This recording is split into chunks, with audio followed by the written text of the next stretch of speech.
ಅಲ್ಲೇ ಇರುವಂತ ದೇವರಲ್ಲ. ನಾನಿರುವ ಸ್ಥಳಕ್ಕೆ ಬರ್ತಾನೆ. ಅದು ಚಿಕ್ಕ ಮನೆ ಆಗಿರ್ಬೋದು, ದೊಡ್ಡ ಮನೆ ಆಗಿರ್ಬೋದು, ಅದು ಅಡವಿ ಆಗಿರ್ಬೋದು, ಅದು ಊರು ಆಗಿರ್ಬೋದು. ಈಗ ನಾನೇನು ಮಾಡಲಿ? ಈಗ ನನಗೆ ಯಾರು ಸಹಾಯ ಮಾಡ್ತಾರೆ? ಬಾಧೆ ಪಡ್ತಾ ಇದ್ದೀರಾ? ಅನೇಕರ ಜೀವಿತದಲ್ಲಿ, ಅನೇಕರ ಕುಟುಂಬಗಳಲ್ಲಿ ಸೈತಾನನ ಕಾರ್ಯಗಳು ನಡೀತಾ ಇದೆ. ಅದು ಬರೀ ಇಂಟ್ರೋಲ್ ಅಷ್ಟೇ. ನಿಜವಾದ ಸಿನಿಮಾ ಇಲ್ಲಿದೆ. ಎರಡನೇದಾಗಿ, ಯಾಕೆ ಸಮಾಧಿಯಿಂದ ಎದ್ದು ಬಂದರು?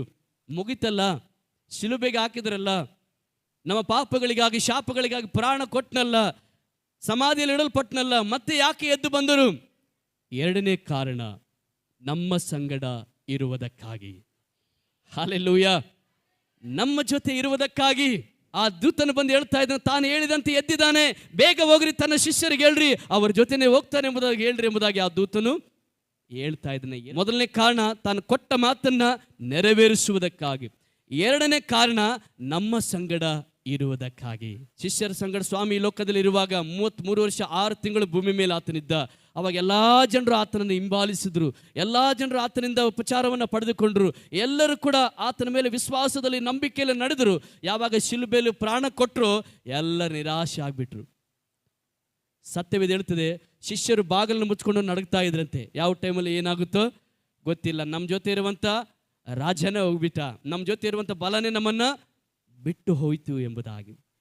ಗಮನಿಸಿ, ನಮಗೆ ಬಲವಾಗಿರುವವರು, ನಮಗೆ ಸಹಾಯ ಮಾಡುವಂಥವರು ದಿಢಿಲ್ಲಂತವ್ರು ಇಲ್ಲದೆ ಇರುವಾಗ ನಮಗೇನು ಅನಿಸ್ತದೆ? ಏನು ಅನಿಸ್ಬೋದು? ನಮಗೆ ಭಯ ಆಗುತ್ತೆ, ಏನು ಮಾಡಬೇಕಂತ ಗೊತ್ತಾಗಲ್ಲ, ಚಿಂತೆ, ಕಣ್ಣೀರು, ಬಾಧೆ, ನೋವಿಗೊಳಗಾಗ್ತೀವಿ. ಅಯ್ಯೋ, ಈಗ ನಾನೇನು ಮಾಡಲಿ? ಈಗ ನನಗೆ ಯಾರು ಸಹಾಯ ಮಾಡ್ತಾರೆ? ಯಾರ ಬಳಿಗೆ ನಾನು ಹೋಗಲಿ? ಯಾರ ಸಹಾಯವನ್ನು ಕೇಳಲಿ? ಯಾರನ್ನು ಕಷ್ಟ ಅರ್ಥ ಮಾಡ್ಕೊಳ್ತಾರೆ? ಯಾರು ಸಮಸ್ಯೆ ಅರ್ಥ ಮಾಡ್ಕೊಳ್ತಾರೆ ಎಂಬುದಾಗಿ ಬಹಳ ಜನ ತಮ್ಮ ಜೀವಿತದ ನಿರೀಕ್ಷೆಯನ್ನೇ ಕಳ್ಕೊಂಡ್ಬಿಡ್ತಾರೆ. ಇವರು ಕೂಡ ಹಾಗೆ ಆದರು. ಶಿಷ್ಯರು ಕೂಡ ಅದನ್ನು ನಂಬಿದಂತೆ ಎಲ್ಲ ದೇವ ಮಕ್ಕಳು ಕೂಡ ನಿರಾಶೆಗೊಳಗಾಗಿ ಅವ್ರು ಅಂದ್ಕೊಂಡ್ರು, ಅಯ್ಯೋ, ನಮ್ಮ ಸ್ವಾಮಿ ಶಿಲುಬೆ ಮೇಲೆ ಪ್ರಾಣ ಕೊಟ್ಟು ಮರಣವನ್ನು ಅನುಭವಿಸಿದ, ಈಗ ಸಮಾಧಿಯಲ್ಲಿ ನಾವು ಇಟ್ಟಿದ್ದೇವೆ, ಅಯ್ಯೋ, ಈಗ ಆತನು ನಮ್ಮ ಸಂಗಡ ಇರಲಿಕ್ಕೆ ಆಗಲ್ಲ ಅಂತೇಳಿ ಅವರು ಭಯದಿಂದ, ನಿರಾಶೆಯಲ್ಲಿ, ಜಿಗುಪ್ಸೆಯಲ್ಲಿ ಇರುವಾಗ ಸ್ವಾಮಿ ಹೇಳ್ತಾ ಇದ್ದಾರೆ, ಅಯ್ಯೋ, ನಾನು ಹೇಳಿದ ಮಾತು ನಿನ್ಗೆ ನೆನಪಿಲ್ವಾ? ನಾನು ನಿಮ್ಮ ಸಂಗಡ ಇರುವವನಾಗಿದ್ದೇನೆ. ಯುಗದ ಸಮಾಪ್ತಿವರೆಗೂ ಎಲ್ಲಾ ದಿವಸ, ಒಂದು ದಿನವೂ ಕೂಡ ನಾನು ನಿಮ್ಮನ್ನು ಬಿಡದೆ ಎಲ್ಲಾ ದಿವಸ ನಾನು ನಿಮ್ಮ ಸಂಗಡ ಇರ್ತೀನಿ ಎಂಬುದಾಗಿ ಹೇಳಿದ್ದಾರೆ. ಹಲ್ಲೆಲೂಯಾ. ಇವತ್ತು ಬಾಧೆ ಪಡ್ತಾ ಇದ್ದೀರಾ? ಯಾರ ಮುಂದೆ ನನ್ನ ಕಷ್ಟ ಹೇಳ್ಕೊಳ್ಳಿ? ಯಾರ ಮುಂದೆ ನನ್ನ ಸಮಸ್ಯೆ ಹೇಳ್ಕೊಳ್ಳಿ? ಅಯ್ಯೋ, ಯಾರು ನನಗೆ ಬಲವಾಗಿರ್ತಾರೆ? ಯಾರು ನಮ್ಮ ಸಮಸ್ಯೆ ತೀರಿಸ್ತಾರೆ ಎಂಬುದಾಗಿ ಹೇಳ್ಕೊಳ್ತಾ ಇದೆಯಾ? ಈಗ ಸ್ವಾಮಿ ನಿನ್ನ ಜೊತೆ ಇರುವುದಕ್ಕಾಗಿ ಸಮಾಧಿಯಿಂದ ಆತನು ಎದ್ದು ಬಂದ ದೇವರಾಗಿದ್ದಾನೆ. ಹಲ್ಲೆಲೂಯಾ. ಒಂದು ದಿನವೂ ಕೂಡ ನಿನ್ನ ಕೈ ಬಿಡುವುದಿಲ್ಲ. ಆತನು ಎದ್ದು ಬಂದಂತ ಉದ್ದೇಶ ನಿನ್ನ ಸಂಗಡ ಇರುವುದಕ್ಕಾಗಿ, ನಿನ್ನ ಜೊತೆಯಲ್ಲೇ ನಡೆಯುವುದಕ್ಕಾಗಿ.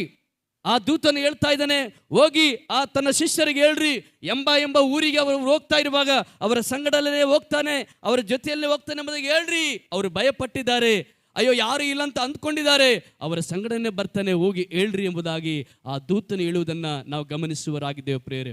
ಎರಡನೇದಾಗಿ ನಾವು ನೋಡ್ತೇವೆ, ಸ್ವಾಮಿ ಯಾಕೆ ಸಮಾಧಿಯಿಂದ ಎದ್ದು ಬಂದನೆಂಬುದಾಗಿ ನಾವು ನೋಡುವಾಗ ನಮ್ಮ ಜೊತೆ ಇರುವುದಕ್ಕಾಗಿ. ನಮ್ಮ ಕಣ್ಣೀರನ್ನು ನೋಡಿ, ನಮ್ಮ ಸಮಸ್ಯೆಗಳನ್ನು ನೋಡಿ, ನಮ್ಮ ವೇದನೆಗಳನ್ನು ನೋಡಿ, ನಮ್ಮ ಬಾಧೆಗಳನ್ನು ನೋಡಿ ನಮಗೆ ಸಹಾಯ ಮಾಡುವುದಕ್ಕಾಗಿ, ನಮ್ಮನ್ನು ಬಲಪಡಿಸುವುದಕ್ಕಾಗಿ, ಎಲ್ಲ ಪರಿಸ್ಥಿತಿಯಲ್ಲಿ ನಮ್ಮ ಸಂಗಡ ಇರುವುದಕ್ಕಾಗಿ ಆತನು ಸಮಾಧಿಯಿಂದ ಎದ್ದು ಬಂದಂಥ ದೇವರಾಗಿದ್ದಾನೆ. ಮೂರನೇದಾಗಿ, ಯಾಕೆ ಆತನು ಎದ್ದು ಬಂದನು? ಸೈತಾನನ ಕಾರ್ಯಗಳನ್ನು ಲಯಪಡಿಸುವುದಕ್ಕಾಗಿ. ಆಮೆನ್. ಇವತ್ತು ಅನೇಕರ ಜೀವಿತದಲ್ಲಿ, ಅನೇಕರ ಕುಟುಂಬಗಳಲ್ಲಿ ಸೈತಾನನ ಕಾರ್ಯಗಳು ನಡೀತಾ ಇದೆ. ಅದಕ್ಕೆ ದೇವರ ವಾಕ್ಯ ಹೇಳ್ತದೆ, ಸೈತಾನ ಕಾರ್ಯಗಳನ್ನು ನೆಲೆಪಡಿಸುವುದಕ್ಕಾಗಿ ದೇವಕುಮಾರನು ಪ್ರತ್ಯಕ್ಷನಾದನು ಎಂಬುದಾಗಿ. ಸೈತಾನ ಕಾರ್ಯಗಳನ್ನು ಲಯಪಡಿಸುವುದಕ್ಕಾಗಿ ಆತನು ಸಮಾಧಿಯಿಂದ ಎದ್ದು ಬಂದಂಥ ದೇವರಾಗಿದ್ದಾನೆ. ಹಲ್ಲೆಲೂಯಾ.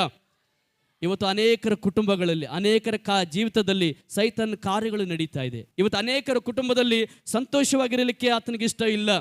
ಅನೇಕರು ಉನ್ನತವಾಗಿ ಆಶ್ವಾಸಲ್ಪಡೋದಕ್ಕೆ ಇಷ್ಟ ಇಲ್ಲ. ಅದಕ್ಕೆ ಸೈತಾನ ಒಬ್ಬೊಬ್ಬರಿಗೆ ಒಂದೊಂದು ರೀತಿಯಲ್ಲಿ ಬಂಧನಲ್ಲಿ ಕಟ್ಟಿ ಹಾಕಿದ್ದಾನೆ. ಕೆಲವರಿಗೆ ಕುಟುಂಬದ ಸಮಸ್ಯೆಗಳು, ಕೆಲವರಿಗೆ ಸಾಲದ ಸಮಸ್ಯೆಗಳು, ಕೆಲವರಿಗೆ ದುರಾತ್ಮನ ಪೀಡಿತಗಳು, ಕೆಲವರಿಗೆ ಮಾಟ ಮಂತ್ರದ ಶಕ್ತಿ, ಕೆಲವರಿಗೆ ಬಾಣಮತಿಯ ಶಕ್ತಿ, ಕೆಲವರ ಜೀವಿತದಲ್ಲಿ ಸಮಾಧಾನ ಇಲ್ಲದ ಹಾಗೆ, ಕೆಲವರ ಜೀವಿತದಲ್ಲಿ ಕಣ್ಣೀರೇ, ಕೆಲವರ ಜೀವಿತದಲ್ಲಿ ಯಾವಾಗ ವೇದನೆ, ಕೆಲವರ ಜೀವಿತದಲ್ಲಿ ಗರ್ಭವನ್ನೇ ಕಟ್ಟಿ ಹಾಕಿದ್ದಾನೆ. ಅವರಿಗೆ ಮಕ್ಕಳ ಆಗದಾಗೆ ಗರ್ಭವನ್ನು ಕೆಲವರಿಗೆ ಕಟ್ಟಿ ಹಾಕಿದ್ದಾನೆ. ಇನ್ನು ಕೆಲವರ ಜೀವಿತದಲ್ಲಿ ಅವರು ಕೈ ಹಾಕಿದ ಕೆಲಸವನ್ನು ನಡೆಯದ ಹಾಗೆ ಮಾಡಿದ್ದಾನೆ. ಏನೆಲ್ಲ ಸೈತಾನ ಕಾರ್ಯಗಳನ್ನು ಮಾಡಿದ್ದಾನೆ, ಆ ಕಾರ್ಯಗಳನ್ನು ಲಯಪಡಿಸುವುದಕ್ಕಾಗಿ ಯೇಸು ಸ್ವಾಮಿ ಸಮಾಧಿಯಿಂದ ಎದ್ದು ಬಂದ ದೇವರಾಗಿದ್ದಾನೆ. ಹಲ್ಲೆಲೂಯಾ. ಅವೆಲ್ಲವನ್ನ ದಾಟಿಸಿ, ಅವೆಲ್ಲವನ್ನ ಮುರಿದು ನಿನ್ನ ಜೀವಿತದಲ್ಲಿ ತಾನು ಹೇಳಿದ ಮಾತನ್ನು ನೆರವೇರಿಸುವುದಕ್ಕೆ ನಿನ್ನ ಸಂಗಡಲೇ ಇದ್ದು ನಿನ್ನ ಜೊತೆ ಬಂದು ಅವನ ಕಾರ್ಯವೆಲ್ಲವನ್ನು ಲಯಪಡಿಸಿ ಈಗ ತಾನು ಅಂದುಕೊಂಡಿದ್ದ ಕಾರ್ಯವನ್ನು ನಿನ್ನ ಜೀವಿತದಲ್ಲಿ ನೆರವೇರಿಸುವುದಕ್ಕಾಗಿ ಆತನು ಸಮಾಧಿಯಿಂದ ಎದ್ದು ಬಂದ ದೇವರಾಗಿದ್ದಾನೆ. ಇವತ್ತು ನಾವು ಆರಾಧಿಸುವಂಥ ಯೇಸು, ಇವತ್ತು ನಾವು ಪ್ರಾರ್ಥಿಸುವಂಥ ಕರ್ತನು, ದೇವ್ರ ವಾಕ್ಯದಲ್ಲಿ ನಾವು ನೋಡ್ತೇವೆ, ನಮ್ಮ ಜೀವಿತದಲ್ಲಿರುವಂಥ ಎಲ್ಲ ಕಾರ್ಯಗಳನ್ನು ಲಯಪಡಿಸುವಂಥ ದೇವರಾಗಿದ್ದಾನೆ. ಆಮೆನ್. ಎಲ್ಲಿ ಹೋದ್ರೂ ಕೂಡ ಬಿಡುಗಡೆ ಆಗಲ್ಲ ರೀ. ನೀವು ಯಾವುದೇ ಸ್ಥಳದಲ್ಲಿ ಹುಡುಕಿದ್ರೂ ಕೂಡ ಬಿಡುಗಡೆ ಆಗಲ್ಲ. ಯಾವ ಸ್ಥಳದಲ್ಲಿದ್ರೂ ಕೂಡ ನಾನು ನಿನಗೆ ಸರಿ ಮಾಡ್ತೀನಿ, ನನಗೆ 20,000 ರೂಪಾಯಿ ಕೊಡು, ನನಗೆ 10,000 ಕೊಡು, ನೀನು ಇದು ಮಾಡು, ನೀ ಈ ಸಮಯದಲ್ಲಿ ಬಾ, ಇದನ್ನು ಮಾಡು, ಅಲ್ಲಿ ಹೋಗು, ಅದು ಮಾಡು, ನಿನಗೆ ಸರಿಯಾಗುತ್ತೆ, ನಿನ್ನ ಕುಟುಂಬ ಸರಿಯಾಗುತ್ತೆ, ನಿನಗೆ ಹಿಡಿದಿರುವ ಕಾಟ ಹೋಗುತ್ತೆ ಎಂಬುದಾಗಿ ಏನೆಲ್ಲ ಹೇಳ್ತಾರೆ. ಅದು ಎಲ್ಲಿ ಹೋದರೂ ಕೂಡ ನಿನ್ನ ಜೀವಿತದಲ್ಲಿ ಅಸಮಾಧಾನವೇ ಕಾಣ್ತೀವಿ ಹೊರತು, ಕೈಯಲ್ಲಿರುವಂಥದ್ದು ಎಲ್ಲವನ್ನು ಕಳೆದುಕೊಳ್ತೀವಿ ಹೊರತು, ಆದರೆ ನಿನ್ನ ಜೀವಿತದಲ್ಲಿ ಸಂಪೂರ್ಣ ಬಿಡುಗಡೆ ಆಗೋಕ್ಕೆ ಸಾಧ್ಯ ಇಲ್ಲ.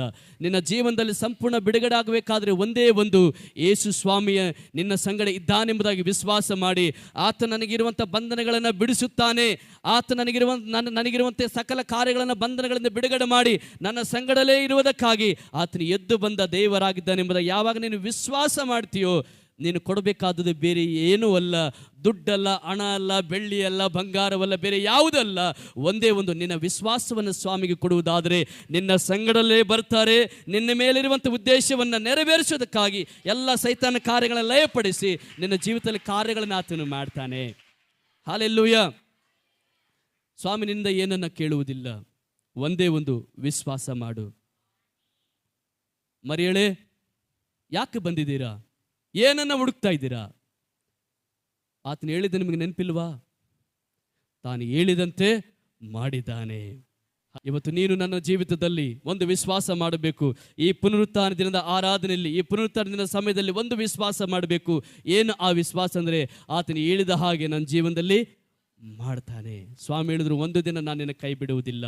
ಎಲ್ಲಿ ಕಷ್ಟಪಡುವವರೇ, ಹೊರೆ ಹೊತ್ತವರೇ, ನೀವೆಲ್ಲರೂ ನನ್ನ ಬಳಿಗೆ ಬನ್ನಿರಿ, ನಾನು ನಿಮಗೆ ವಿಶ್ರಾಂತಿ ಕೊಡ್ತೀನಿ ಎಂಬುದಾಗಿ ಹೇಳಿದಾಗೆ ಸ್ವಾಮಿ ಇವತ್ತು ಅನೇಕರಿಗೆ ಬಿಡುಗಡೆಯನ್ನು ಕೊಡ್ತಾ ಇದ್ದಾನೆ. ಹೇಳಿದಾಗಿ ಇವತ್ತು ಅನೇಕರಿಗೆ ಕರ್ತನ ಸಹಾಯವನ್ನು ಮಾಡ್ತಾ ಇದ್ದಾನೆ. ಮೊದಲನೇದಾಗಿ ತಾನು ಹೇಳಿದಾಗೆ ಮಾಡುವುದಕ್ಕಾಗಿ ಸಮಾಧಿಯಿಂದ ಎದ್ದು ಬಂದ. ಎರಡನೇದಾಗಿ ನಿನ್ನ ಜೊತೆಯಲ್ಲೇ ಇರುವುದಕ್ಕಾಗಿ. ಅವರೆಲ್ಲ ಭಯಪಡ್ತಾ ಇದ್ರಲ್ಲ, ಆಯ್ತಪ್ಪ ಮುಗೀತು, ಸ್ವಾಮಿ ಪ್ರಾಣ ಬಿಟ್ಟ, ಶಿಲುಬೆಯಲ್ಲಿ ಪ್ರಾಣ ಬಿಟ್ಟ, ಈಗ ಸಮಾಧಿ ಮಾಡಲ್ಪಟ್ರು, ಅಯ್ಯೋ ಈಗ ಯಾರು ನಮ್ಮ ಸಂಗಡ ಇರ್ತಾರೆ, ಯಾರು ನಮಗೆ ಸಹಾಯ ಮಾಡ್ತಾ ಇದ್ದಾರೆ ಎಂಬುದಾಗಿ ಎದುರ್ತಾ ಇದ್ರಲ್ವಾ. ಈಗ ನಾನು ಸತ್ತವನಲ್ಲ, ಈಗ ಬದುಕಿದವನಾಗಿದ್ದೇನೆ, ನಿಮ್ಮ ಸಂಗಡಲ್ಲೇ ಬರ್ತೇನೆ, ನಿಮ್ಮ ಸಂಗಡಲ್ಲೇ ಇರ್ತೇನೆ ಎಂಬುದಾಗಿ ತೋರಿಸುವುದಕ್ಕಾಗಿ ಸಮಾಧಿಯಿಂದ ಆತನು ಎದ್ದು ಬಂದವನಾದನು. ಮೂರನೇದಾಗಿ ನಾವು ನೋಡುತ್ತೇವೆ, ಸೈತಾನನ ಕಾರ್ಯಗಳು. ಯಾರೆಲ್ಲ ಸೈತಾನ ಬಂಧನಲ್ಲಿ ಕಟ್ಟಾಕಿದಾನಲ್ವಾ, ಅವರೆಲ್ಲರನ್ನ ಬಿಡುಗಡೆ ಮಾಡುವುದಕ್ಕಾಗಿ ಸ್ವಾಮಿ ಬಂದವನಾಗಿದ್ದಾನೆ. ನಾಲ್ಕನೇದಾಗಿ ಯಾಕೆ ಸಮಾಧಿಯಿಂದ ಎದ್ದು ಬಂದ? ನಾನೇ ಸತ್ಯ ಎಂಬುದಾಗಿ ತೋರಿಸುವುದಕ್ಕಾಗಿ. ಹಲ್ಲೆಲೂಯಾ. ಸ್ವಾಮಿ ಬದುಕಿದಾಗಿ ಹೇಳ್ದ, ನಾನೇ ಮಾರ್ಗ, ನಾನೇ ಸತ್ಯ, ನಾನೇ ಜೀವ ಎಂಬುದಾಗಿ ಹೇಳ್ದ. ಫರಿಸಾಯರು, ಸದ್ದುಕಾರರು, ಅಲ್ಲಿರುವಂಥ ಎಲ್ಲ ಜನರು ಅಂದರು, ನೀನೇಗೆ ಸತ್ಯ ಆಗಲಿಕ್ಕೆ ಸಾಧ್ಯಪ್ಪ, ನೀನೇಗೆ ಜೀವ ಆಗಲಿಕ್ಕೆ ಸಾಧ್ಯ, ನೀನು ಹೇಗೆ ದೇವರಾಗಲಿಕ್ಕೆ ಸಾಧ್ಯ ಎಂಬುದಾಗಿ ಹೇಳಿದ್ರು. ಆಗ ಸಮಯದಲ್ಲಿ ಅವರಿಗೆ ಗೊತ್ತಾಗಲಿಲ್ಲ, ಆ ಸಮಯದಲ್ಲಿ ಅವರು ತಿಳ್ಕೊಳ್ಳಿಲ್ಲ. ಯಾವಾಗ ಸಮಾಧಿಯಿಂದ ಎದ್ದು ಬಂದನು, ಆವಾಗ ಅನೇಕರನ್ನು ಮುಟ್ಟುವುದನ್ನು, ಅನೇಕರಿಗೆ ಬಿಡುಗಡೆ ಮಾಡುವುದನ್ನು ಅವರು ನೋಡುವಾಗ ತಕ್ಷಣವೇ ಜನರೆಲ್ಲರೂ ತಿಳಿದುಕೊಂಡ್ರು, ಈತನೇ ದೇವಕುಮಾರ, ಈತನೇ ದೇವರ ಮಗನಾಗಿದೆ ಎಂಬುದಾಗಿ ಅರಿತವರಾಗಿ ಅನೇಕರು ರಕ್ಷಣೆಯಲ್ಲಿ ಬಂದರು ಎಂಬುದಾಗಿ ದೇವರ ವಾಕ್ಯದಲ್ಲಿ ನಾವು ನೋಡುತ್ತೇವೆ. ಹಲ್ಲೆಲೂಯಾ. ಯಾವಾಗ ಆತನ ಬಗ್ಗೆ ಜನರು ತಿಳಿದುಕೊಂಡ್ರು, ಯೇಸು ಸ್ವಾಮಿ ಈ ಲೋಕದಲ್ಲಿ ಸೇವೆ ಮಾಡಿ ಸಮಾಧಿಯಿಂದ ಎದ್ದು ಬಂದ ನಂತರ ಅದೇ ಮಾತನ್ನ ಅವರು ಒತ್ತುಕೊಂಡ್ರು. ಇಡೀ ಅಪೊಸ್ತಲ ಕೃತ್ಯಗಳಲ್ಲಿ ಎಲ್ಲ ಅಪೊಸ್ತಲರೆಲ್ಲರೂ ಅದೇ ಮಾತುಗಳನ್ನು ಒತ್ತುಕೊಂಡು ಜನರ ಬಳಿಗೆ ಹೋಗ್ತಾ ಇದ್ದಾರೆ. ಈಗ ನೀವು ಶಿಲುಬೆಯಲ್ಲಿ ಹಾಕಿದಂಥ ಯೇಸು, ನೀವು ಮೊಳೆಯನ್ನು ಹೊಡೆದಂಥ ಯೇಸು, ಈಗ ನೀವು ಸಮಾಧಿ ಮಾಡಿದಂಥ ಯೇಸು, ಈಗ ಆತನು ಎದ್ದು ಬಂದವನಾಗಿದ್ದಾನೆ, ಆತನು ಸತ್ಯವುಳ್ಳವನಾಗಿದ್ದಾನೆ, ಈಗಲೂ ಆತನು ಬಿಡುಗಡೆ ಮಾಡ್ತಾನೆಂಬುದಾಗಿ ಜನರ ಮಧ್ಯದಲ್ಲಿ ಹೋಗಿ ಅವರಿಗೆ ನಾನಾ ಥರದ ರೋಗಗಳನ್ನು, ನಾನಾ ಥರದ ಬಂಧನಗಳಿಂದ ಅವರಿಗೆ ಬಿಡುಗಡೆಯನ್ನು ಮಾಡಿದರು. ಹಲ್ಲೆಲೂಯಾ. ಯಾರು ಮಾಡಿದ್ರು?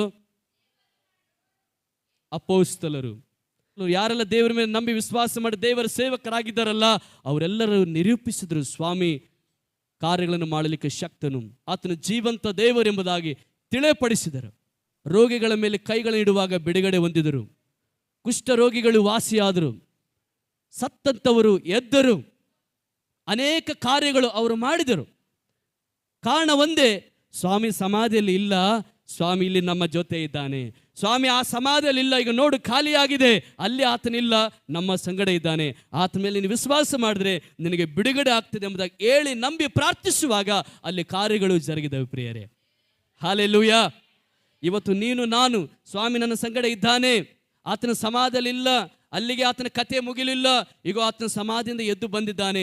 ನನ್ನ ಸಂಗಡ ಇರುವುದಕ್ಕಾಗಿ, ನನ್ನ ಮೇಲೆ ಏನು ಉದ್ದೇಶ ಇದೋ ಅದನ್ನು ನೆರವೇರಿಸುವುದಕ್ಕಾಗಿ, ನನ್ನ ಬಂಧನಗಳನ್ನು ಮುರಿಯುವುದಕ್ಕಾಗಿ ನನ್ನ ಸಂಗಡಲಿದ್ದು ನಾನು ಪ್ರಾರ್ಥಿಸುವಾಗ, ನಾನು ಆರಾಧಿಸುವಾಗ ಕರ್ತನ ಬಿಡುಗಡೆ ಕಾರ್ಯಗಳನ್ನು ಜರುಗಿಸ್ತಾನೆಂಬುದಾಗಿ ಯಾವಾಗ ನೀನು ವಿಶ್ವಾಸ ಮಾಡ್ತೀಯಲ್ಲ, ಆವಾಗ ತನ್ನ ಸತ್ಯದ ಕಾರ್ಯಗಳನ್ನು ದೇವರು ತೋರಿಪಡಿಸಿಕೊಳ್ಳುವ ದೇವರಾಗಿದ್ದಾನೆ. ಇವತ್ತು ಸ್ವಾಮಿ ನಮ್ಮ ಪ್ರಾರ್ಥನೆಯನ್ನು ಕೇಳಿಸ್ಕೊಳ್ತಾನೆ, ನಮ್ಮನ್ನು ನೋಡ್ತಾ ಇದ್ದಾನೆ, ನಮ್ಮ ಬಳಿಗೆ ಬಂದು ಮುಟ್ಟುವವನಾಗಿದ್ದಾನೆ. ನೀನು ನಾನು ಆರಾಧನೆ ಮಾಡುವಂಥ ಯೇಸು ಒಂದೇ ಜಾಗದಲ್ಲಿ ಇರುವವನಲ್ಲ, ಆತನು ಎಲ್ಲರನ್ನ ಮುಟ್ಟುವವನಾಗಿದ್ದಾನೆ, ಎಲ್ಲರನ್ನ ನೋಡುವವನಾಗಿದ್ದಾನೆ, ಎಲ್ಲರ ಪ್ರಾರ್ಥನೆಯನ್ನು ಆತನು ಕೇಳಿಸ್ಕೊಳ್ಳುವವನಾಗಿದ್ದಾನೆ. ಕಾರಣ ಅದಕ್ಕೆ ಆತನು ಎದ್ದು ಬಂದಿದ್ದವನಾಗಿದ್ದಾನೆ. ಇವತ್ತು ನೀವು ಅಂದ್ಕೊಂಡಿರ್ಬೋದು, ಶಿಲುಬೆ ಮೇಲೆ ನಮ್ಮ ಪಾಪಗಳಿಗೋಸ್ಕರ ಪ್ರಾಣ ಕೊಟ್ಟ ಸತ್ತನೆಂಬುದಾಗಿ. ಅದು ಮೊದಲನೇ ಭಾಗ. ನಾನು ಮೊದಲನೇದಾಗಿ ಮುಂಜಾನೆ ಹೇಳಿದಲ್ಲ, ಅದು ಬರೀ ಇಂಟ್ರೋಲ್ ಅಷ್ಟೇ. ನಿಜವಾದ ಸಿನಿಮಾ ಇಲ್ಲಿದೆ, ನಿಜವಾದ ಕಥೆ ಇಲ್ಲಿದೆ. ಅಲ್ಲಿ ನಮ್ಮ ಪಾಪಗಳಿಗೋಸ್ಕರ ಪ್ರಾಣ ಕೊಟ್ಟು, ಶಾಪಗಳನ್ನು ಒತ್ತುಕೊಂಡು, ನಿಂದೆಗಳನ್ನು ಒತ್ತುಕೊಂಡು, ಬಾಧೆಗಳನ್ನು ಒತ್ತುಕೊಂಡು ಪ್ರಾಣ ಬಿಟ್ಟನು. ಆದರೆ ನಂತರ ತಾನು ಯಾರಂತ ತೋರಿಸ್ಕೊಳ್ಳೋದಕ್ಕಾಗಿ ನಮ್ಮ ಸಂಗಡಲಿದ್ದು, ನಮ್ಮ ಜೊತೆಯಲ್ಲಿದ್ದು ಕಾರ್ಯಗಳನ್ನು ಮಾಡಲಿಕ್ಕೆ ಶಕ್ತನಾಗಿದ್ದಾನೆ. ಇವತ್ತು ಇಡೀ ಲೋಕದಲ್ಲಿ ಯಾರಾದರೂ ನೋಡುವಂಥ ದೇವರು ಇದ್ದಾರಾ ಅಂದರೆ ಸ್ವಾಮಿ ಮಾತ್ರ. ಯಾರಾದರೂ ನಮ್ಮ ಬಗ್ಗೆ ಕೇಳಿಸ್ಕೊಳ್ಳು ಇದ್ದಾನಂದರೆ ಯೇಸು ಸ್ವಾಮಿ ಮಾತ್ರ. ಇವತ್ತು ಯಾರಾದರೂ ನಮ್ಮ ಬಳಿಗೆ ಬಂದು ನಮ್ಮನ್ನು ಮುಟ್ಟಿ ನಮ್ಮನ್ನು ಗುಣ ಮಾಡುವರಿದ್ದಾರೆ ಅಂದರೆ ಯೇಸು ಸ್ವಾಮಿ ಮಾತ್ರ. ಯಾಕೆ ಗೊತ್ತಾ? ಅವನೊಬ್ಬನೇ ಸಮಾಧಿಯಿಂದ ಎದ್ದು ಬಂದಿದ್ದಾನೆ, ಆತನೊಬ್ಬನೇ ಸಮಾಧಿಯಿಂದ ಎದ್ದು ಬಂದಿದ್ದಾನೆ. ಆತನ ಮಾತುಗಳು ನಮ್ಮ ಜೀವನದಲ್ಲಿ ತಪ್ಪುವುದಿಲ್ಲ. ದೇವರ ವಾಕ್ಯ ಹೇಳ್ತದೆ, ನೀನು ನಂಬಿದರೆ ದೇವರ ಮಹಿಮೆಯನ್ನು ಕಾಣ್ತೀಯ. ಅನೇಕರು ಹೇಳ್ತಾರೆ, ಅಯ್ಯೋ ನನ್ನ ಜೀವನದಲ್ಲಿ ಸ್ವಾಮಿ ಯಾವಾಗ ಕಾರ್ಯ ಮಾಡ್ತಾರೆ, ಅಯ್ಯೋ ನನಗೆ ಯಾವಾಗ ದೇವರು ಒಳ್ಳೇದು ಮಾಡ್ತಾರೆ ಎಂಬುದಾಗಿ ಅನೇಕ ಸಾರಿ ನೀವು ಅಂದುಕೊಳ್ತಾ ಇರ್ಬೋದು. ನೀವು ಯಾವಾಗ ನಂಬ್ತೀರೋ, ಯಾವಾಗ ವಿಶ್ವಾಸ ಮಾಡ್ತೀರೋ, ಆವಾಗ ಕಾರ್ಯಗಳು ಜರುಗುತ್ತವೆ. ಏನಂತ ನಂಬಬೇಕಾಗಿದೆ ಸರ್? ಸ್ವಾಮಿ ಸಮಾಧಿಯಲ್ಲಿ ಇಲ್ಲ, ನಾನು ಆರಾಧನೆ ಮಾಡಿ ದೇವರು ಸತ್ತ ದೇವರಲ್ಲ, ಕೊಳತಂತ ದೇವರಲ್ಲ, ಅಲ್ಲೇ ಇರುವಂಥ ದೇವರಲ್ಲ, ಆತನು ಸಮಾಧಿಯಿಂದ ಎದ್ದು ಬಂದವನ. ನನ್ನ ದೇವರು ಜೀವಂತ ದೇವರು. ಆತನು ನನ್ನನ್ನು ನೋಡುತ್ತಾನೆ, ನನ್ನೊಂದಿಗೆ ಮಾತಾಡ್ತಾನೆ, ನನ್ನನ್ನು ಮುಟ್ಟುತ್ತಾನೆ, ನಾನಿರುವ ಸ್ಥಳಕ್ಕೆ ಬರ್ತಾನೆ. ಅದು ಚಿಕ್ಕ ಮನೆ ಆಗಿರ್ಬೋದು, ದೊಡ್ಡ ಮನೆ ಆಗಿರ್ಬೋದು, ಅದು ಅಡವಿ ಆಗಿರ್ಬೋದು, ಅದು ಊರು ಆಗಿರ್ಬೋದು, ಅದು ಆಲಯವಾಗಿರ್ಬೋದು, ಮನೆಯಾಗಿರ್ಬೋದು, ಅದು ರಸ್ತೆಯಾಗಿರ್ಬೋದು, ಬೇರೆ ಸ್ಥಳವಾಗಿರ್ಬೋದು, ಎಲ್ಲಿದ್ರೂ ಕೂಡ ನನ್ನ ಸಂಗಡ ಸ್ವಾಮಿ ಇರ್ತಾನೆ, ನನ್ನ ಜೊತೆ ಬರ್ತಾನೆ ಎಂಬುದಾಗಿ ಒಂದು ವಿಶ್ವಾಸದಲ್ಲಿ ನೀನು ಆತನ ಪಾದವನ್ನು ಹಿಡಿದು ನೀನು ಆರಾಧನೆ ಮಾಡುವುದಾದರೆ ಆತನ ಮಹಿಮೆಯನ್ನು ನಿನ್ನಲ್ಲಿ ನೋಡ್ತೀಯಾ, ನಿನ್ನ ಮನೆಯಲ್ಲಿ ನೋಡ್ತೀಯಾ, ನಿನ್ನ ಊರಲ್ಲಿ ನೋಡ್ತೀಯಾ, ನಿನ್ನ ಗಲ್ಲಿಯಲ್ಲಿ ನೋಡ್ತೀಯಾ, ಇಡೀ ನಿನ್ನ ಕುಟುಂಬದಲ್ಲಿ ಆ ಮಹಿಮೆಯನ್ನು ನೋಡುವನಾಗಿದೆಯಾ?